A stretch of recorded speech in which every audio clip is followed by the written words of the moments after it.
The woman standing in front of the mirror had been there so long her legs had gone completely numb, but she didn't dare move, not even a little. Because on the other side of that mirror lived something, creatures, a whole population of them, and every single night without fail, they would gather outside the house and stand there, imitating human beings. People had tried to run. They'd picked a direction and just ran as hard as they could trying to get out of this forest. But no matter which way they went, they always ended up right back where they started. And once the sun went down, the creatures would pour out all at once and tear apart any living person they came across. The only way to survive the night was to stand inside the safe house, in front of the mirror, and not move. The main character here is a girl named Mary. She had been living a tough life for a while now. Her family never had much money to begin with, and after her father died in a car accident, she'd had to go out and find work early. She ended up at a pet shop, and that's where she was working when all of this started. One morning her boss asked her to deliver a parrot to a customer's house. Mary got in the car early and headed out toward the address. But the moment she left the city, her phone lost signal. And somewhere along the way, without her even noticing, the navigation had gone off course. She drove straight into an unfamiliar forest and had no idea how it happened.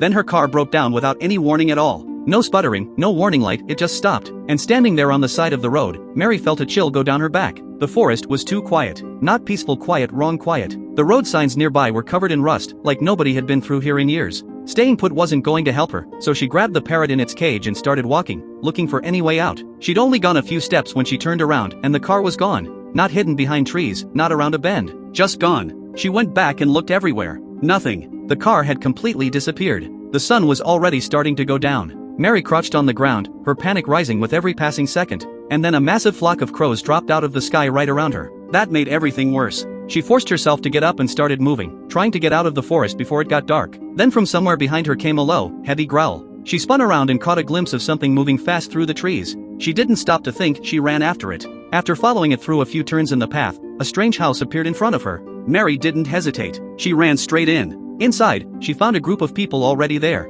The white-haired old woman who had led her here introduced herself as Merlin. The two younger ones were a curly-haired guy and another one named Ajay. They didn't seem dangerous. Mary assumed she had been rescued. But Merlin told her it wasn't time to leave yet. She told everyone to line up in front of the mirror. Mary didn't understand what was happening, but she did as she was told. Then Merlin spoke seriously and made one thing very clear: the creatures standing outside that mirror eat people. If you want to stay alive, you stand here and you do not move. Mary had just arrived and wasn't about to argue. She stood there and made it through her first night. The next morning she picked up the birdcage and prepared to leave. Nobody stopped her. Merlin had said the creatures were afraid of sunlight and wouldn't come out during the day. But no matter how far Mary walked into the forest, she could not find a way out. It felt like the forest had been completely cut off from the rest of the world. She walked and never reached an edge. Merlin appeared beside her at some point without Mary even noticing. She told her to pay attention to the markers on the side of the road. That was how you made sure you could get back to the safe house before dark. If you went too far out and couldn't make it back in time, the creatures would find you and that would be the end of it. Then Merlin went through the rules again.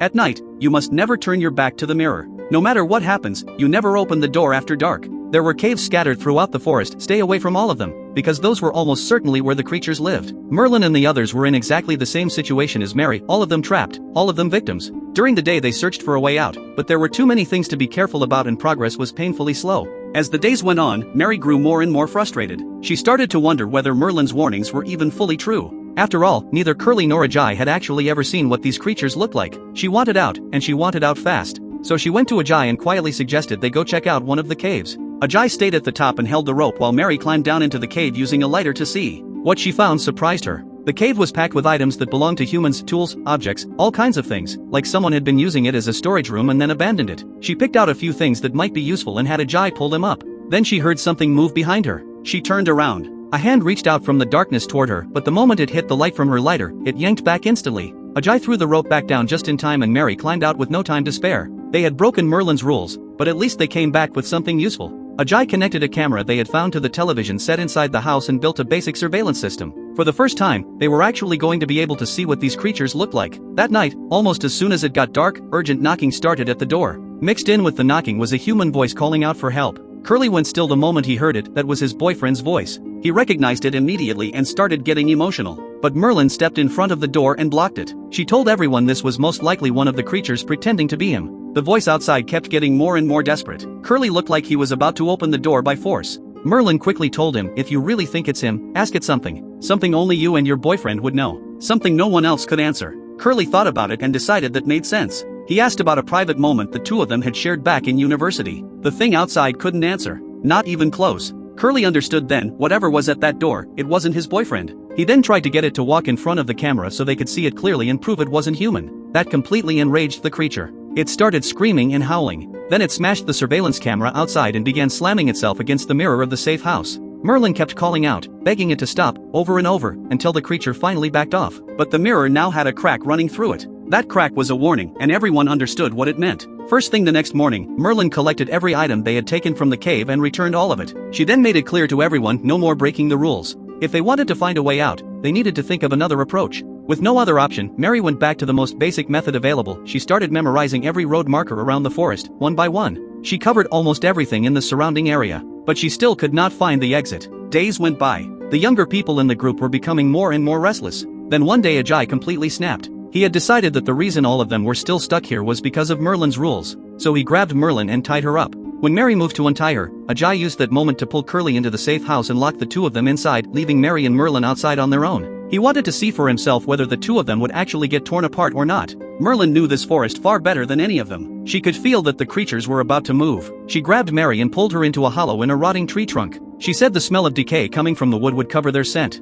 And she was right. Mary felt something moving above them, passing right over the tree. It didn't detect them. Through the gaps in the bark, Mary got her first real look at what the creatures actually were. She watched as one of them approached the house and its body started twisting and warping, and then it reshaped itself completely into a human form. They really did transform. They really did become perfect copies of people. But when they got to the house and realized two people were missing from the mirror, every single one of them snapped back to their real form and scattered into the forest searching. Mary and Merlin seized the moment and ran for the safe house. Mary stood in front of the door and told the others what she had seen with her own eyes. Everything Merlin had warned them about was real. She had seen it herself. Ajay had nothing left to argue with. He opened the door. The creatures were closing in again. Everyone took their place in front of the mirror. And this time, Merlin finally told them who she actually was. She was a professor of history. She had come across old folklore about these creatures and had come into the forest deliberately to research them. She never expected to get permanently trapped inside. The creatures outside were called soul stealers, extremely ancient beings. Merlin had spent a long time trying to understand why they kept watching the group instead of just attacking. Then one evening she had spotted one of them alone, and it was quietly shifting into a copy of her own appearance.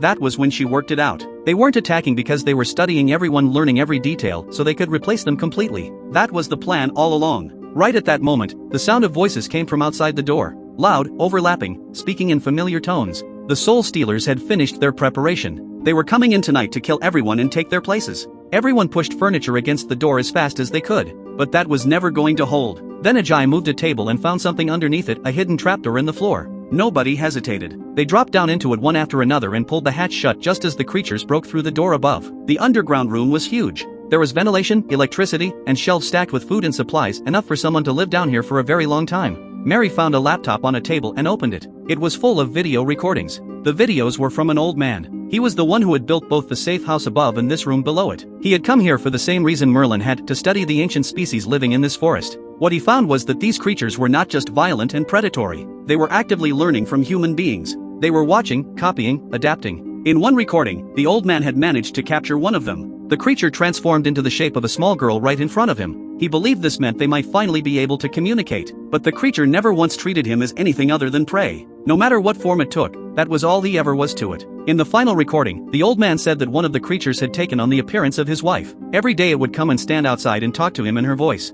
He had been alone in that forest for so long. He was exhausted and he missed human company more than he could take. He said he had decided to go outside and meet it. That was the last video. But before that final recording ended, he said something important. He had found a way out of the forest. He wanted whoever found these videos to go back to the outside world, locate his research materials, and destroy every last piece of them. This place, he said, should stay buried in history forever. Nobody should ever come looking for it. For the first time since any of them had arrived in that forest, there was actual hope. They stayed up the whole night, relieved and ready. When morning came they walked out of the safe house and followed the route markers through the trees. They moved quickly. After everything they had been through, they finally found sign number 134, the marker pointing to the way out. Mary opened the cage and let the parrot go. They ran down the mountain path, but the sun moves fast. Night started falling again before they reached the bottom. A flock of crows swept overhead and the creatures in the forest began to stir. They pushed harder, and they made it to a river just before full dark. The old man had left a small boat there. He had known about it all along. The soul stealers were afraid of water. They were about to get on the boat when Curly looked back and realized Ajay wasn't there. He turned around.